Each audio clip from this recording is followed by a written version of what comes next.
Did you know that ancient Egypt almost fell to a mysterious kingdom that most people have never heard of?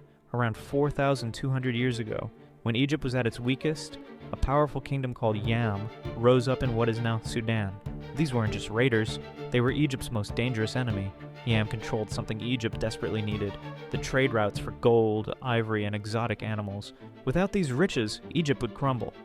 The threat was so real that Pharaoh Merenre himself led armies against Yam. His successor, Pharaoh Pepi II, sent a famous explorer named Harkov on 4 dangerous missions to try making peace with Yam's rulers.